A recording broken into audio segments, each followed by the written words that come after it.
오늘 제목이 좀 바뀌었습니다. 같이 읽겠습니다. 예수는 저렇게 믿어야 한다. 시작. 예수는 저렇게 믿어야 한다. 우리와 어떻게 다른지 한번 잘 살펴보시기 바랍니다. 오늘 본문 말씀은 최초의 그 이방인, 지금까지는 유대인들만 구성된 교회였는데 최초로 이방 지역의 이방인들에 의해서 세워진 안디옥 교회에 대한 문제입니다. 요거 형성하는 과정이 굉장히 중요합니다. 우리도 이방인 교회 후손들이잖아요. 무명의 그 유대인 선교사가 정식 파송된 것도 아닙니다. 그냥 막 도망가다가 핍박으로 막 그냥 살기 위해서 그냥 흩어지다가 거기서 이제 이방인 헬라인에게 복음을 전했는데 여기서 기다렸다는 듯이 그냥 예수를 믿고 나온 사람들이 많았습니다. 그래서 교회가 되었습니다. 한두 명 와가지고 교회 안 냅니다. 그냥 막 몰려들어야 돼요. 이 사람들이 얼마나 예수를 잘 믿었던지 그때 이름이 하나가 생겼습니다. 그리스도인, 우리 식으로 말하면 크리스찬, 예수에게 속한 자다, 예수 추종자다, 예수의 종이다, 이름이 생겼어요. 이름이 생겼다는 것은 정체성이 생겼다는 거예요. 그 말은 뭐냐? 예수를 믿으려면 이렇게 믿어라, 그렇게 한 거예요. 그게 자기 믿는 사람 안에서 이름 생긴 게 아니고 세상에서 이름을 지어줬어요. 여러분 세상에서 무슨 이름 지어주고 있습니까? 저렇게 믿으면 안 되지. 그런 이름 지어주면 곤란하겠죠. 믿으려면 저리 믿어라. 세상 사람이 봐도 저걸 믿는 거예요. 그걸 보여주고 있는 겁니다. 첫 번째는 핍박 중에도 복음을 전했습니다. 그것은 하나님의 섭리였습니다. 19절 말씀. 그때 스데반의 일로 일어난 환란으로 말미암아 흩어진 자들이 베니게와 구브로와 안디옥까지 이르러 유대인에게만 말씀을 전하는데, 그때 스데반의 이제 순교를 기점으로 해서 이제 이 기독교라고 하는 것이 드러나게 되었어요. 야, 기독교 이게 굉장히 위험한 종교구나 이거. 그래서 당국에 의해서 본격적인 이제 핍박이 이루어지게 되었고, 예루살렘 교회에 모여있던 그 모든 성도들이 이제 그냥 전부 다 사도들만 빼놓고는 전부 다 그냥 흩어졌습니다. 도망가고 싶어서 간 게 아닙니다. 그냥 살기 위해서 간 겁니다. 왜냐하면 예루살렘에서 모임을 못 가지고 예배가 안 되는 겁니다. 그리고 막 잡히면 막 고문하고 숨겨져 있으면 막 그냥 경찰을 보내서 전부 다 색출해서 감옥에 보내고 이렇게 하니까 그냥 도망을 갔죠.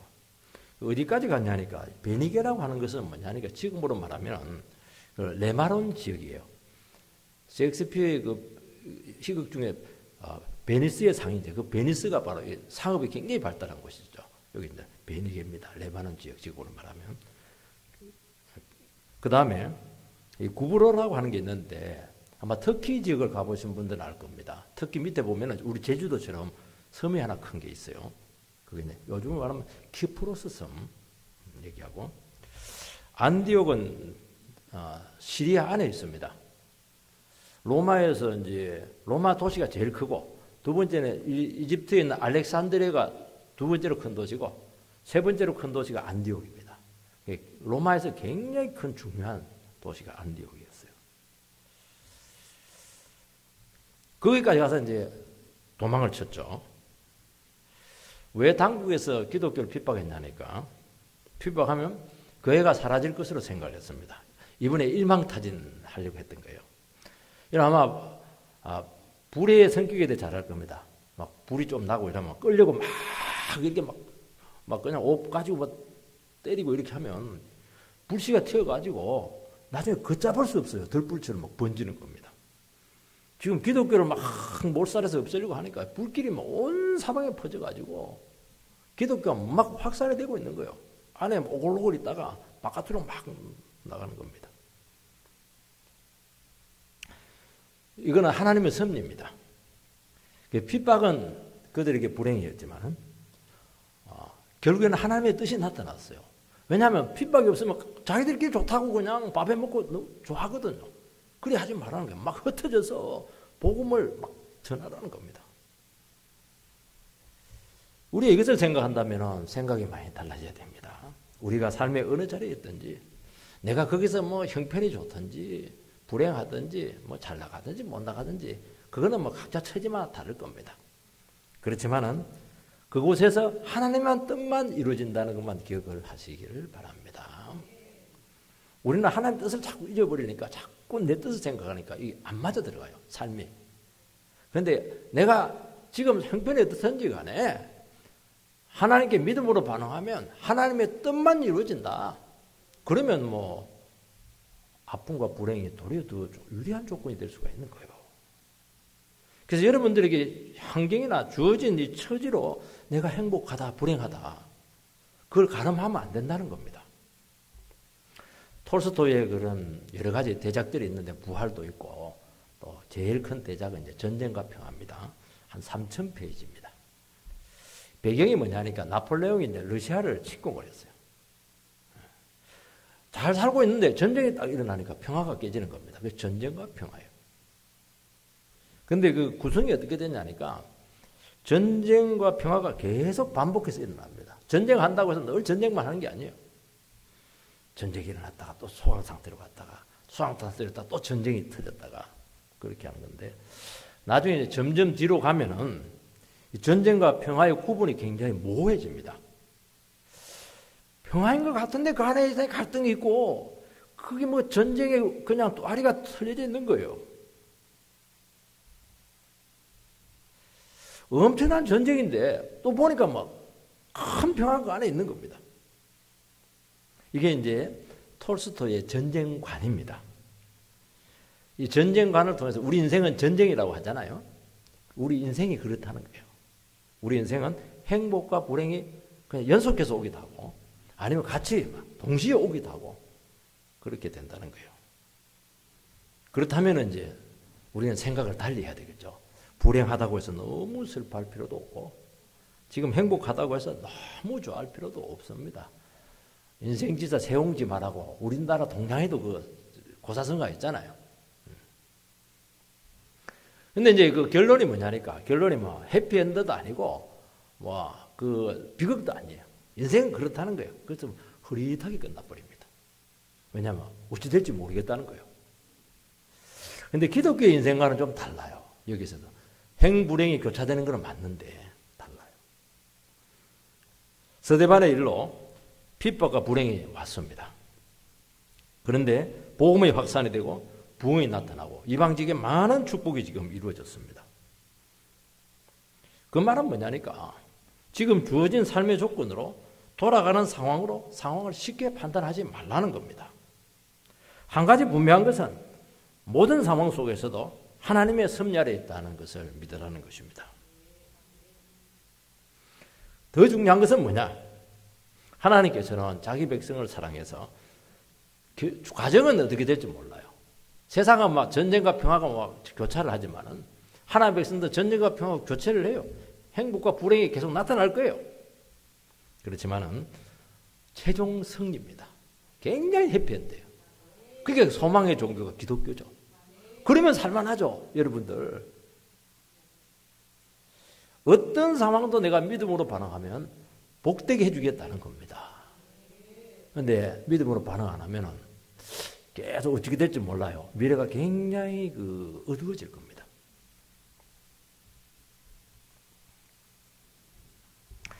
그래서 우리는 그 섭리를 과거를 섭리적으로 기억을 해야 돼요. 이렇게 이끌어왔구나. 기억을 그렇게 해야 됩니다. 저기 내게 굉장히 불행이다 그렇게 하면 안 되고 섭리의 한 징검다리였어요. 미래는 또 섭리적으로 기대가 되는 거예요. 그러면 오늘 현재가 낫게 되는데 현재에 이제 내가 믿음으로 살아가야 되니까 현재에 최선을 다하고 현재 상황에 충성을 하는 겁니다. 되게 이제 이게 안 되니까 막 과거에 빠져서 헤매고 미래에 대해서 막 고민하다가 시간 다 보내는데 그렇게 하지 말고 그건 다 섭리 안에 있으니까 지금 주어진 이 삶 속에서 믿음으로 최선의 삶을 살아라는 거예요. 흩어진 성도님들이 예루살렘 교회를 떠나고 싶어서 떠난 사람 한 사람도 없어요. 너무 좋았어요. 여러분 사도행전 2장에 뭐 막 그런 형제가 어디 있어요. 사도행전 뭐 자기 재산을 다 내가지고 뭐 원하는 대로 다 가져가요. 진정한 공산주의가 여기서 실현됐잖아요. 근데 주님은 막 그냥 핍박을 통해서 막 흩어버렸어요. 그러니까 뭐 살기 위해서 그냥 가족을 지키려고 집안 뭐 집 그냥 그대로 놔두고 그냥 몸만 빠져나온 거예요 지금. 얼마나 힘들어요 그거. 연고지도 없고. 한편으로는 막 마음이 괴로운 거예요. 스데반은 거기서 막 신앙 지키다 순교를 당했는데 우리는 살기 위해서 비겁하게 도박을 가다니 그냥 우린 비겁자야. 그런 마음도 없었겠어요? 솔직하게 이야기해서. 근데 이들은 생각이 환경도 힘들고 또 다 놔두고 하고 미래가 떠질지도 모르고 지금 하루하루가 힘든 거예요. 타향에 가가지고 지금도 외국 가면 힘든데 완전히 그 이방인인데 거기서 이제 살아가기 기가 막힌 거예요. 근데 그들은 한 가지를 했습니다. 도망가면서 복음을 전했어요. 이게 답입니다. 도망가면서 뭐 해야 됩니까? 도망가면서 신시한탄 해야 되겠어요? 아니잖아요. 아마 제가 생각할 때는 이 영혼들이 복음이라도 전하지 않으면 견디지를 못했던 것 같아요. 그러니까 가서 복음을 전하니까 힘이 나는 거예요. 복음을 전하니까 삶의 의미가 생기는 거예요. 영혼들이 돌아가는 거 보니까 야 주님의 뜻이 나타나는 거예요. 여러분 부도 났습니까? 인생 그냥 망해버렸어요? 먹을 게 없습니까? 한 가지는 할 수 있어요. 영혼 구원하면 돼요. 그럼 먹을 게 생길 거예요. 살 길이 나올 거예요. 와 기가 막히죠. 집안에 앉았으니 속이 타는 거야. 병만 생기는 거예요. 막 나가서 영혼들 붙들어주고 막 기도해주고 뭐 신방에 따라다니고 그렇게 하면 돼요. 이 사람들은 왜 이런 일이 일어났을까 해석하다가 시간 보내지 않았어요. 해석도 안 돼요. 그럼 침체밖에 안 되는 겁니다. 하나님께서 일하심을 믿고 어떤 처지도 그분을 신뢰하고 믿음으로 반응을 했어요. 본인의 임무에 충실하고 현실에 충성할 수가 있었던 것이죠. 마귀는 막 이때다 싶어가지고 막 괴롭히고 막 박해가 더 심해지고 이래도 결론적으로 그러면 그럴수록 하나님께서 악을 사용하셔서 하나님의 뜻만 더 빨리 이루어진다는 겁니다. 이번 그때 이렇게 되어 있어요. 19절에 그때가 언제입니까? 베드로 사도가 이방인 고넬료 집에 가서 구원의 복음을 전한 거예요. 그렇지만 그 가정이 그 영토 안에 이스라엘 영토 안에 교회가 생겼다고 볼 수가 있어요. 스데반의 순교로 말미암아서 많은 성도님들이 이방지구로 가면서 복음을 전했어요. 그래서 결국에는 안디옥 교회가 생겼습니다. 그게 그때 이루어졌다. 동시에 막 이루어진 거예요, 지금. 그러니까 고넬료 집안의 복음이 전해진 것하고 이방인 지역에 안디옥 교회가 생겨진 건 필연적인 관계에 있다는 거예요. 떨어진 게 아니라는 거예요. 그리고 주님은 지금 안팎으로 복음을 확산시키고 있고 특히 안디옥 교회를 세우심으로써 가장 중요한 3대 도시 중에 하나였던 안디옥 교회를 세워줌으로써 세계 선교의 전진기지로 삼겠다는 거예요. 큰 틀로 보면 하나님께 지금 큰 일을 하고 있고 그들은 막 다 힘들어가지고 복음 전하고 그렇게 했는데 왜냐면 할 수 있는 게 그거밖에 없잖아요. 근데 그게 전부 다 주님의 섭리 속에 쓰이고 있었다는 것을 알 수가 있어요. 여러분께 낙심만 하지 않고 침체만 하지 않고 주어진 처지에서 나의 주어진 일을 하기만 하면은 지나놓고 보시기 바랍니다. 어렵고 힘들고 배고프고 고통스러울 때 그때 믿음으로 반응했던 게 그 인생의 자양분이 돼요. 그것에 의해서 여러분의 미래가 열리는 겁니다. 두 번째는 주님께서 이끄시고 도우셨다는 것입니다. 20절에서 21절 그 중에 구브로와 구레네 몇 사람이 안디옥에 이르러 헬라인에게도 말하여 주 예수를 전파하니 주의 손이 그들과 함께 하시며 수많은 사람들이 믿고 주께 돌아오더라. 핍박으로 도망간 제자들은 처음에는 같은 유대인끼리 같은 민족이니까 왜냐 이방인들은 접촉을 하면 안 되니까 유대인에게 복음을 전했습니다. 민족적 한계를 극복을 못했어요. 그런데 그 중에서 구브로 키프로스라고 했죠. 키프로스 섬 그리고 구레네, 이는 아프리카 지역입니다. 아프리카. 그 지역에서 몇 사람의 유대인 크리스찬들이 안디옥에 다시 와서 헬라인들에게 예수를 전했습니다. 이건 굉장히 중요한 사건입니다. 이름이 안 나와요. 무명의 선교사라고. 그 뭐 예루살렘에 파송된 것도 아니에요. 그냥 와가지고 그냥 정글을 한 겁니다. 아마 이 모든 것은 하나님의 섭리의 손길이고 인간에게 영광을 돌리지 않기 위해서는 이름을 안 적었다고 생각해요. 왜 이 사람들이 이방인 헬라인들에게 복음을 전했는가 하는 동기는 나오지 않습니다. 근데 이 무명의 선교사님들은 전부 다 헬라파 출신의 유대인들입니다. 어릴 때부터 몇 세대에 걸쳐서 이방인 지역에서 이방인과 같이 살았던 유대인들이에요. 헬라 문화에 익숙하고 헬라 언어에 이렇게 자유롭습니다. 그러니까 확실히 그 이방인과 접촉하는 것이 그렇게 어렵지는 않았습니다. 왜 이들이 복음을 전했겠는가 하는 문제죠. 그거는 딱 하나입니다. 내가 믿는 예수가 너무 좋아서 그래요. 복음이 너무 좋은 겁니다. 그러니까 이제 안 좋은 걸 어떻게 전할 수 있겠어요? 욕 들어먹을 때. 나에게도 좋다면 그대도 좋다는 거예요. 나에게도 좋다면 우리 시어머니에게도 참 좋다는 거예요. 나를 아무리 그분이 뭐 이렇게 윽박지로 그렇게 해도 내가 좋으면 그분도 좋다는 거예요. 그거 아니겠어요? 유대인에게 좋으면 이방인들에게도 더 좋다는 거예요. 이게 모든 한계를 다 뛰어넘습니다. 그 사람이 나에게 잘해주고 못해주고 그게 무슨 상관이 있겠어요? 나에게 너무 좋은데 그냥 너무 귀한 건데. 여러분 이방인들에게 이 사람들이 복음을 전가할 때 옛날에 뭐 빌립한 때는 막 성령이 막 지시가 있고 이렇게 한데 성령의 지시도 없고 천사의 이끄심도 없고 하나님의 뜻이 뭐 드러난 것도 없어요. 그냥 그런 게 나타나지 않았습니다. 환상도 나타나지 않았어요. 자연스럽게 복음이 전해졌다는 겁니다.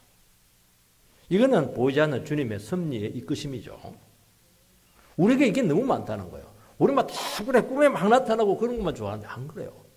내 삶 가운데서 믿음으로 삶의 현장에서 살아갈 때 정말 영혼들을 사랑하고 정말 순종해 살아가면 이 섭리적인 이끄심이 기가 막히게 나타난다는 거예요. 이게. 얼마나 자연스러워요. 부담스러운 데 갈 필요도 없잖아요. 근데 결과는 너무너무 놀라웠습니다. 여러분 우리의 삶에 주어진 현실은 대단히 중요한 겁니다. 그것이 자꾸 엉뚱한 짓을 하니까 주의 뜻이 막히는 겁니다. 주님과 동행하며 살아가게 될 때 주님의 자연스러운 이끄심이 여러분의 삶을 확장시킬 겁니다. 그러면서 여러분의 인생이 열리는 거예요. 내가 막 한다고 해도 되는 게 아니고 내 삶의 현장에서 주님께 붙들려서 막 살아가고 믿음으로 순종하고 또 막 영혼들을 막 이끌어주고 이렇게 하면 여러분의 미래가 거기서 열린다는 거예요. 그리고 우리의 삶이 증거가 된다는 겁니다. 사람들은 안 보는 것 같아도요. 예수 믿는 사람들이 저 사람이 어떤 가치로 살아가는가 굉장히 민감하게 보고 있습니다. 저 사람이 무엇을 추구하고 있는가? 삶의 목적이 무엇인가? 근데 자기들하고 똑같은 세속적이라. 그러니까 그 말이 묵혀들지가 않는 거예요, 이게. 근데 달라요. 목표도 다르고 삶의 가치도 다르고. 말 한마디 한마디 하는 게 뭐 굉장히 이게 정신이 번쩍 들게 하는 겁니다. 그 말을 어떻게 안 들을 수가 있겠어요? 그 성실하게 살고 신의를 반드시 지키고 작은 살, 큰 사랑 할 필요도 없어요. 우리 큰 사랑 할 능력도 없습니다. 그러면요. 그게 전파자의 삶입니다. 그렇게 크게 어렵진 않죠? 복음을 잘 전하시는 분들의 제가 관찰해 보면 특징이 하나가 있어요. 일단 대상을 구별하잖아요. 권리는 족족 다 합니다. 왜냐하면 누구나 복음이 필요하고 너무 좋기 때문이죠. 내가 줄 수 있는 최고의 선물은 이거다는 거예요. 이게. 그러니까 복음 전하는 것이 쉬워요. 기쁘게 할 때 너무 좋은 걸 이렇게 줄 때는 막 쉽잖아요. 믿으니까 너무 좋더라. 내 죄 용서받고 그냥 속박에서 벗어나니까 막 그냥 너무 감격스러워 있지 막. 이제는 난 자유야. 정말 예수 안 믿었으면 어떻게 됐을지 지금 생각해 보면 정말 암담하고 아찔해. 그게 우리 고백 아니겠어요? 그런 걸 이야기하는 거예요. 그런 거. 내가 좀 어릴 때부터 율법을 철저히 지켰지만 정말 예수 은혜를 몰랐는데 정죄감만 들었는데 이제는 막 예수 제대로 만나니까 막 두 팔 벌고 막 편하게 지금 자고 있다. 막 이런 것들 얼마나 듣고 싶어 하겠습니까? 여러분 우리 속에 기쁨이 있고 사랑이 넘치면은 절대로 가만히 못 있습니다. 안에서 막 솟아오르고 있습니다. 그 흘러 넘치는데 흘려줘야 되지 않겠습니까? 진짜 좋은 것이라면 사랑하는 사람에게 추천하죠. 나눠주지 않겠습니까? 어떤 분은 막 아내를 너무 사랑하니까 멀리 가서 여행 갔는데 거기서 너무 맛있는 게 나오니까 못 먹어요. 왜 못 먹어요? 맛있는 거. 나는 잘 먹는데. 근데 그대가 생각나서 내 혼자 먹으려니까 막 괴롭다고 이러면서. 왜냐하니까 제일 좋은 거는 제일 사랑하는 사람에게 이렇게 나누고 싶은 게 당연한 것이거든요. 근데 나에게 복음의 열정이 식고 있고 평소에 주님과 동행하지 않으니까 할 말이 없어요. 전할 게 없어요. 전할 마음도 없어요. 주님보다 다른 것을 사랑했잖아요. 세상 영광을 더 좋아했잖아요. 자기가 믿지 않는 주님을 어떻게 소개할 수가 있겠습니까? 자기가 좋아야 소개하죠. 지금 음란과 어둠의 시대입니다. 복음은 더 전고돼야 되는 겁니다. 정말 진짜 예수 믿는 사람들이 그 일을 해야 되는 거예요. 이제 진짜 복음이 전해져야 되는 겁니다. 세속적인 복음 말고 진짜 복음이 여러분들을 통해서 증거돼야 되고 그것은 여러분의 삶을 통해서 이미 검증이 돼야 된다는 거예요. 주 예수를 전파하니 그들이 한 이야기는 다른 이야기, 세상 이야기 안 해서 주가 뭐 동향 이런 거 얘기하지 않았어요. 지금 부동산이 막 폭락한다 그런 말 얘기하지 않았어요. 예수 이야기였어요. 예수 이야기. 주 예수. 우리를 구원하신 예수님. 그분은 주님이시고 진정한 왕이시고 온 세상의 주인입니다. 왜냐하면 이 말이 그들에게 먹혀든 이유는 그들은 지금 이것신들을 섬기고 있고 제사했습니다. 우리나라는 조상신을 섬겼잖아요. 예수가 주님이다 이렇게 하니까 막 금방 이해가 되었어요. 아, 예수가 답이구나. 삶의 주인이 예수구나. 주인을 바꾸자. 자연스럽게 이게 연결이 되는 것입니다. 저는 전도할 때마다 한 번씩 막 기골이 장대하고 막 자신감에 넘친 그런 분들에게도 이제 전도를 해요. 전도를 이렇게 하고 이렇게 하면 이제 잘 안 받으려고 그렇게 합니다. 전도도 잘 안 받고. 그렇게 하면 제가 한마디 합니다. 딱 눈을 딱 바라보면서 우리 사장님, 이 세상에서 어떻게 혼자 힘으로 살아갈 수가 있겠습니까? 믿음으로 살아야 됩니다. 주님 영접하고 그분의 도움으로 사세요. 자신감으로 안 되는 겁니다. 이게 뭐 저절로 입에서 나와요. 왜냐하면 그 미래가 보이거든요. 미래가 보이는 거. 저는 그 이야기 해줘요. 저도 한 자신감만 사람인데 안 되잖아요. 아, 당신 그렇게 살면 정말 강 큰 사람입니다. 진짜. 그 얘기까지요. 간이 굉장히 크시네요, 지금. 인생을 만만하게 보면 안 됩니다. 듣든지 안 듣든지 저는 이야기를 해줍니다. 이 말이 훈련으로 나오겠어요? 훈련으로 나오는 게 아니에요, 이거는. 막 전도법 이래가지고 막 달달 외워가지고 나오겠어요? 안 나오는 겁니다. 내 중심에서, 삶에서 나오는 거예요, 이게. 검증됐기 때문에 나오는 거예요. 검증된 이야기를 해야 되지 않겠습니까? 내가 평소에 주님 사랑하고 그분을 의지하고 살았기 때문에 이런 고백이 나오는 겁니다. 그거는 굉장히 힘이 있다는 거예요. 주의 손이 함께 한다는 겁니다. 보세요. 주의 손이 그들과 함께 하시며 수많은 사람들이 믿고 주께로 돌아오더라. 예수를 전하면 주님이 도우시고 역사합니다. 성령님께서 역사할 줄 믿습니다. 복음을 전하면 주의 손을 경험할 줄 믿습니다. 저는 전도제 나눠줄 때도 꼭 기도합니다. 그 기도가 깊으면 확실히 그 전도할 때 능력이 나타나요. 근데 막 형식적으로 해버리면 확실히 달라요. 벌써 이게 만남이 달라요. 이 무게가 달라요. 기도 딱 전도제 나눠주면 이 능력이 들어가요. 희한하더라고 이게.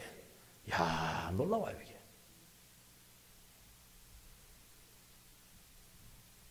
이번에 능평교회가 전도 초청잔치를 하게 되었습니다. 여러분들께서 영혼을 작정하시고 먼저 기도로 준비하시기 바랍니다. 나는 할 사람이 없는데 아니 어떻게 그렇게 오래 50년을 사시고 60년을 사셨는데 이 귀한 복음을 전해야 될 대상이 없다뇨. 이상하지 않나요? 그 자체가 어떻게 살았길래 그렇게 할 수가 있겠습니까? 여러분 심각하게 생각해야 됩니다. 정말 여러분들에게 복음이 정말 자랑할 만한 것이 되고 있나요? 그 얘기하는 거예요. 정말 여러분들에게 좋은 건가요? 그 이야기를 한번 여러분들에게 이번 기회에 한번 질문을 해 하셔야 되는 겁니다. 여러분 기도로 들어가면요. 작심하고 작정하고 기도 들어가면 주님 만지시고 준비합니다. 시작을 해보시기 바랍니다. 특별히 이번에는 저희 교회가 또 보면 30대, 40대 주일학교 청년 지금 여기가 지금 굉장히 중요합니다. 이번 전도잔치 때부터는 바로 30, 40대를 달라고 지금 청년들을 달라고 물론 다 할 겁니다. 다 어른도 다 소중한 중요한데 기도를 조금 더 그래서 이번에 강사님도 다음 주에 오시는 그 여성민 목사님 강사님도 맞춤 전도의 전문가예요. 온누리교회에서 검증이 된 겁니다. 다음 주에는 꼭 다 참석하시기 바랍니다. 그래서 시간도 당겼어요, 제가. 그 요청을 해서 당긴 겁니다. 그 여러분들 청년들, 주위에들, 자녀들 다 30, 40대잖아요. 기도하고 있어요. 그걸 지금 이야기하고 있는 거예요, 지금. 여러분, 주의 손이 그들과 함께 하려면은 우리가 먼저 주님의 손에 붙잡혀야 되는 겁니다. 이 도망간 전도자들인데 월급 준 것도 아니고 성급이 있는 것도 아닌데 타국에서 뭘 해야 되겠습니까? 재산 다 두고 피난하는데 거기서 뭐 해야 되겠어요? 직장 구해야죠. 살집 마련해야죠. 그걸 안 했어요, 지금. 그들은 복음을 전했어요. 여러분, 청교도가 신대륙을 갈 때 북미 쪽은 이제 메이플라워를 타고 가고 되고 그 남미 쪽은 이제 메티스호라고 하는 똑같은 청교도들이 이제 양쪽으로 동시대에 가요.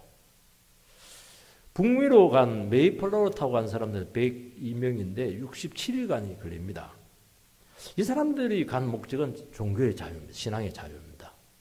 그런데 남미로 간 그 사람들은 이제 거기 금이 많이 난다 이래가지고 돈 벌러 간 거예요. 메이플라워를 타고 간 그 미국으로 갔던 그 사람들은 언제 도착했냐니까 토요일 날 도착을 합니다. 67일간 항해했으니까 얼마나 땅을 받고 싶었어요. 다음이 주일 날이니까 우리 배 안에 하루 더 있자. 왜냐하면 배 안에서 주일 성수를 하자는 거예요. 벌써 다르잖아요. 이 접근법이. 그리고 이 사람들은 신들에게 도착했을 때 11월 달에 굉장히 추웠어요. 집이 있습니까? 뭐가 지금 아무것도 없는 거예요, 지금. 양식 다 떨어졌어요, 지금. 근데 그 사람들은 뭘 했냐? 최소한으로 삶을 해놓고 나서 통나무 가지고 교회를 만들어요. 그리고 학교를 짓습니다. 마지막에 집을 지었어요. 그리고 주일 성수하자, 11주 하자, 경건생활하자. 딱 표로 딱 정해놔버렸어요. 그 정신이 우리가 사실 왔는데 많이 희박해졌죠, 지금. 그러니까 미국이 축복의 나라가 된 거잖아요. 남미로 간 메티스를 타고 간 그 사람들은요, 목적이 좀 달랐어요. 그 반대로 하는 거예요. 내 집 먼저 챙기고, 그래서 학교 짓고, 우리 자식들 공부시켜야 되니까, 남으면 교회 짓자. 결과가 너무 다르잖아요. 딱 드러났잖아요, 지금. 우리는 먼저 내 살궁리 하죠. 경기가 어렵다면 더 막 자기가 그냥 뭉쳐질 가능성이 많아요. 내 집 짓고, 자식 어떤 학교 보낼까, 그게 뭐 온 투자를 다 하고, 그거 나쁘다는 거 아닙니다. 정신을 여러분들께 제가 말씀하고 있는 거예요, 지금. 시간 남고, 남으면 나머지 교회 세우자. 우리가 지금 남미의 길을 가고 있는지, 북미의 길을 가고 있는가에 대해서 굉장히 여러분들께서는 이 시간 한번 되돌아봐야 된다는 거예요. 우리 믿음의 선전들 원래 그러지 않았어요. 원래 우리는 가난했잖아요. 그래도 막 그냥 다 팔고 막 다 바쳐가지고 막 교회 세우고 막 기도하고 막 그렇게 해서 이 나라를 지키고 가정을 지키고 그 자녀들이 그 전거가 우리 복 받은 거 아니겠어요? 복 받고 나서 이제 딴 반대로 하고 있어. 내 집 막 그냥 넓히고 그거 하고. 그 나쁘다는 게 아니에요. 정신을 이야기하는 거예요. 제가 오해할까 싶어서 제가 말씀을 드리고 있는 거예요. 그 다음에 어떻게 애들 학교 보내니까 그게 막 온 에너지를 다 쓰고 한 번만 신앙생활 하고. 지금 누가 하면 주일 성수에 대해서 11조에 대해서 뭐 경건에 대해서 그렇게 목숨 걸고 하는 사람 누가 많이 그렇게 있어요. 그러니까 부실화되는 거예요. 지금 부실화되고 이 나라가 부실화되고 있는 거예요. 지금 이념 갖고 얘기할 때가 아니라는 게 지금.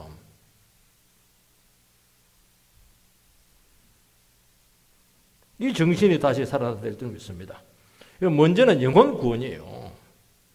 그럼 먹고 사는 거, 자식 미래 전부 다 해결해 줄 줄 믿습니다.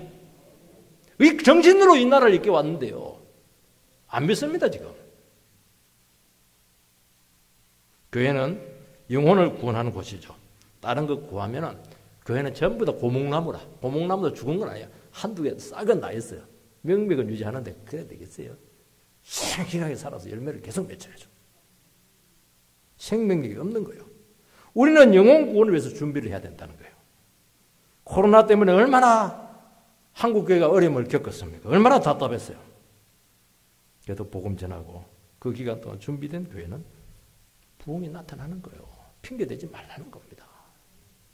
안 된다, 답답하다, 피해준다, 영혼 찾아가지 않으면 곧 공고한 날이 이렇게 될 줄 경고하고 있는 겁니다. 오늘 우리 시간 일어서야 될 줄 믿어요. 여러분들의 가정도 중요하고 자녀도 중요하고 여러분 인생도 얼마나 중요해요. 그러나 주님께서는 그걸 지금 보지 않고 네가 정말 중요하게 생각하고 있는 것이 복음이냐는 거예요. 지금. 영혼이냐는 거예요. 지금. 그 부분에 대해서 지금 교회나는 거예요. 지금. 아니잖아요. 그에 대해서 심각하게 우리는 돌아봐야 될 줄 믿습니다. 마지막으로는 그리스도인은 정말 예수께 미친 사람입니다.